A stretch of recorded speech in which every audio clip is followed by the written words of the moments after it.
ॐ पूर्णमद पूर्णमिदं पूर्णात् पूर्णमुदच्यते पूर्णस्य पूर्णमादाय पूर्णमेवावशिष्यते। श्री जगदम्बिकायै नमः। आज हम जगत जननी मां अम्बा की कृपा से षष्ठ स्कंद के 22वें अध्याय का पठन और श्रवण शुरू करने जा रहे हैं, जिसमें यशोवती की एक वीर से काल केतु द्वारा एकावली के अपहृत होने की बात बताना वर्णित है। ओम चंडिका देवी को नमस्कार है। यशोवती बोली, एक बार वह सुंदरी एकावली प्रातः काल उठकर अपनी सखियों के साथ चल दी। वह बहुत से रक्षकों सहित थी तथा उसके ऊपर चंवर ढुलाए जा रहे थे। हे राजेंद्र, वह सुंदरी अनेक प्रकार के आयुधों से सुसज्जित रक्षकों के साथ यहाँ सुंदर कमलों के पास क्रीड़ा करने के लिए आई। कमलों से खेलने की रुचि वाली इस कन्या के साथ मैं भी अप्सराओं सहित गंगा तट पर आई थी। जब मैं तथा एकावली दोनों खेलने में व्यस्त हो गई, उसी समय हाथों में परिघ, तलवार, गदा, धनुष, बाण तथा तोमर धारण किए हुए बहुत से राक्षसों के साथ कालकेतु नामक बलवान दानव वहां आकस्मिक आ पहुंचा। उसने कमलों के साथ क्रीड़ा करती हुई उस रूप, यौवन संपन्न तथा दूसरी काम पत्नी रति की भांति प्रतीत हो रही एकावली को देख लिया। हे राजन, मैंने एकावली से कहा, हे कमल नयने, यह कौन सा दैत्य आ गया है? अब हम दोनों रक्षकों के पास भाग चलें। हे राजकुमार, इस प्रकार विचार विमर्श करके सखी एकावली तथा मैं भयभीत होने के कारण शस्त्रधारी सैनिकों के बीच तुरंत चली गई। वह कामातुर कालकेतु उस मोहिनी एकावली को देखकर अपनी विशाल गदा लेकर दौड़ता हुआ पास में आ गया और उसने रक्षकों को हटाकर डर के मारे कांपती तथा रोती हुई कृश कटिक प्रदेश वाली तथा कमल के समान नेत्रों वाली एकावली को पकड़ लिया।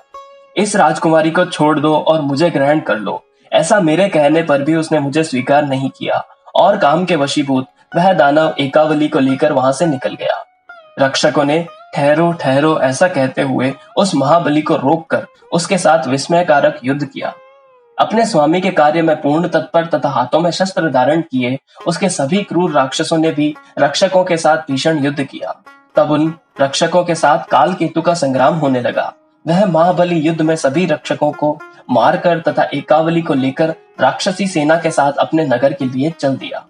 दानव कालकेतु द्वारा अधिकार में की गई उस राजकुमारी को रोती हुई देखकर मैं उसके पीछे पीछे वहां पहुंच जाती थी, जहां कालकेतु मेरी सखी को लेकर जाता था, जिससे कि रोती हुई वह मुझे अपने पीछे आते हुए देख ले। मुझे आई हुई देखकर वह भी कुछ स्वस्थ चित्त हुई। तब मैं उसके पास जाकर उससे बार बार बातें करने लगी। हे राजन, दुख से व्याकुल तथा पसीने से संसिक्त उस एकावली ने मुझे पकड़कर गले से लगा लिया और वह अत्यंत दुखित होकर रोने लगी। तत्पश्चात उस कालकेतु ने प्रेम प्रदर्शित करते हुए मुझसे यह बात कही कि चंचल नेत्रों वाली अपनी इस भयग्रस्त सखी को धीरज बंधाओ और अपनी इस सखी से कहो, हे प्रिय, देवलोक के समान अत्यंत सुंदर मेरा नगर अब आ ही गया है। तुम्हारे प्रेम के कारण मैं तुम्हारा दास हो चुका हूँ। तुम भयभीत होकर क्यों विलाप कर रही हो? हे सुलोचने, अब शांत हो जाओ। ऐसा कहकर उसी उत्तम रथ में सखी के पास मुझे भी बिठाकर प्रसन्नता के कारण खिले हुए कमल के समान मुख वाला दुष्ट कालकेतु अपनी भारी सेना के साथ अपने सुंदर नगर के लिए शीघ्र ही चल दिया। वहां उस दानव ने मुझे तथा एकावली को एक दिव्य महल में ठहरा कर उस महल की रक्षा के लिए करोड़ों राक्षस नियुक्त कर दिए।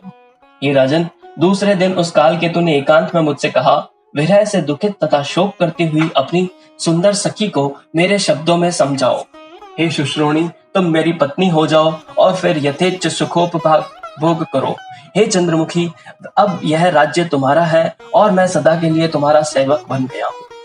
हे प्रभु, उसका ऐसा दुर्वचन सुनकर मैंने उससे यह बात कही कि मैं ऐसा अप्रिय वाक्य नहीं कह सकती, अतः आप ही इससे कहिए। मेरा ऐसे कहने पर काम से आहत चित्त वाले उस दुष्ट दानव ने कृश उदर वाली मेरी उस प्रिय सखी से विनय पूर्वक कहा, हे कृशोदरी, तुमने मेरे ऊपर कोई मंत्र प्रयोग कर दिया है। हे कांते, उसी से आहत होकर मेरा मन तुम्हारे वश में हो चुका है। उसी मंत्र ने मुझे अब तुम्हारा दास बना दिया है, इसमें कोई संदेह नहीं है। इसलिए काम बाण से आहत मुझ अत्यंत विवश को अब तुम स्वीकार कर लो। हे रंभोरु, तुम्हारा दुर्लभ तथा चंचल यौवन व्यर्थ जा रहा है, इसलिए हे कल्याणी, मुझे पति रूप में स्वीकार करके इसे सफल कर लो। एकावली बोली, मेरे पिता राजकुमार हे हय को मुझे देने का पहले ही निश्चय कर चुके थे। मैंने भी उन महाभाग का मन से वर्ण कर लिया है। सनातन धर्म का त्याग करके तथा कन्या धर्म छोड़कर मैं दूसरे को पति रूप में कैसे स्वीकार करूं? आप भी तो शास्त्रीय नियम को जानते ही हैं। पिता कन्या को जिसे सौंप दे, कन्या उसी को पति बना ले। कन्या इस विषय में सदा पराधीन रहती है, उसे स्वतंत्रता कभी नहीं रहती। हे राजकुमार, उस एकावली के ऐसा कहने पर भी वह पापात्मा कालकेतु राजकुमारी पर मोहित रहने के कारण अपने निश्चय से विचलित नहीं हुआ और उसने विशाल नेत्रों वाली एकावली को तथा उसके पास में स्थित मुझको नहीं छोड़ा। उस कालकेतु का नगर अनेक प्रकार के संकटों से युक्त एक पाताल विवर में विद्यमान है। वहीं पर चारों ओर खाइयों से घिरा हुआ तथा राक्षसों से पूर्णतया रक्षित उसका सुंदर दुर्ग है। मेरी प्राण प्यारी सखी एकावली वहीं पर दुख के साथ पड़ी हुई है, इसलिए उसके विरह से अत्यंत व्यथित होकर मैं यह विलाप कर रही हूँ। एक वीर ने कहा, हे वरानने, उस दुष्टात्मा कालकेतु के नगर से तुम यहाँ कैसे आ गई? इस बात से मैं बहुत ही आश्चर्यचकित हूँ। तुम मुझसे इस विषय में बताओ। हे भामिनी, अभी तुमने जो कहा कि एकावली के पिता ने उसका विवाह हे हय के साथ करने का निश्चय किया है, वह बात मुझे अत्यंत संदेहास्पद प्रतीत हो रही है। हे हय नामक राजा मैं ही हूँ, अन्य कोई राजा नहीं है। सुंदर नेत्रों वाली वह तुम्हारी सखी अपने पिता के द्वारा कहीं मेरे लिए ही तो कल्पित नहीं की गई है। हे शुभ्रु, हे भामिनी, तुम मेरे इस संदेह को दूर करो। मैं उस अधम राक्षस का वध करके उस एकावली को ले आऊंगा। हे सुब्रते, यदि तुम उस राक्षस का स्थान जानती हो तो वह स्थान मुझे दिखा दो। उसके पिता तथा राजा रैभ्य को तुमने यह बात बताया अथवा नहीं कि वह अत्यंत दुखित है? जिसकी ऐसी प्रिय पुत्री है हो, क्या वह उसके हरण को नहीं जानता? और फिर उसने एकावली की मुक्ति के लिए क्या कोई प्रयास नहीं किया? अपनी पुत्री को बंदी बनाया गया जानने के बाद भी राजा स्थिर चित्त होकर कैसे चुप बैठे हैं? अथवा राजा कुछ कर पाने में असमर्थ तो नहीं? मुझे इसका कारण शीघ्र बताओ। हे कमल नयने, तुमने अपनी सखी के अलौकिक गुणों को बताकर मेरे चित्त को हर लिया है तथा मैं पूर्ण रूप से काम के वशीभूत कर दिया गया हूँ। अब तो मेरे मन की यही अभिलाषा है कि उस प्रिया को इस महान संकट से मुक्त करके मैं उसे कब देख लूं। अब उस दानव के अत्यंत दुर्गम नगर में जाने का उपाय मुझे बताओ और यह भी बताओ कि उस महान संकट से छूटकर तुम यहाँ कैसे आई? यशोवती बोली, हे राजन, मैंने बाल्यावस्था से ही एक सिद्ध ब्राह्मण से बीज तथा ध्यान सहित भगवती मंत्र प्राप्त किया है। हे राजन, जब मैं कालकेतु के यहाँ थी तभी मैंने अपने मन में सोचा कि अब मैं प्रचंड पराक्रम वाली भगवती चंडिका की निरंतर आराधना करूं। वे भगवती पूर्ण रूप से आराधित होने पर निश्चित रूप से मुझे इस बंधन से मुक्त करेंगी, क्योंकि भक्तों पर अनुकंपा करने वाली वह शक्ति स्वरूपा चंडिका सब कुछ करने में समर्थ है। जो निराकार तथा निरालंब भगवती अपनी शक्ति से जगत का सृजन करती हैं तथा पालन करती हैं, वे ही कल्प के अंत में उसका संहार भी कर देती हैं।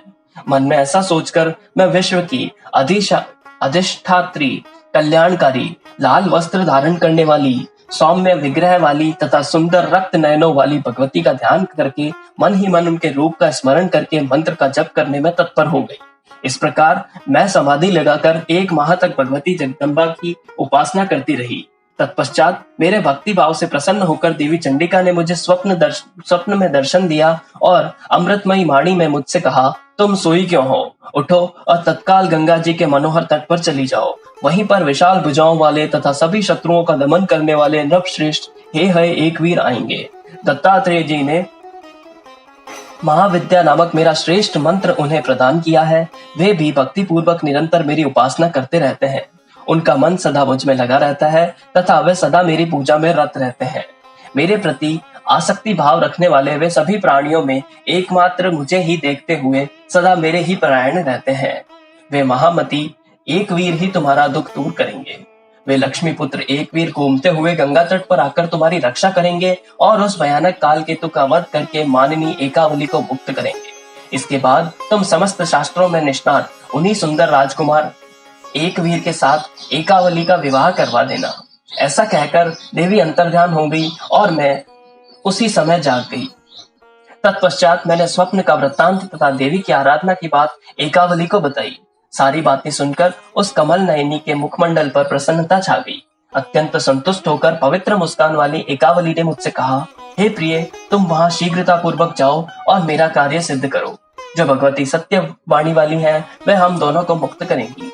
हे राजन, सखी एकावली के इस प्रकार प्रेम पूर्वक आदेश देने पर उस समय प्रस्थान कर देना उचित समझकर मैं उस स्थान से तुरंत चल पड़ी। हे राजकुमार, भगवती जगदम्बा की कृपा से मार्ग की जानकारी तथा द्रुत गति से चलने की क्षमता मुझे प्राप्त हो गई। हे वीर, इस समय मैंने अपने दुखी होने का समस्त कारण आपको बता दिया है। अब जिस प्रकार मैंने आपको अपने विषय में बताया, उसी प्रकार आप भी बताइए कि आप कौन हैं तथा किसके पुत्र हैं।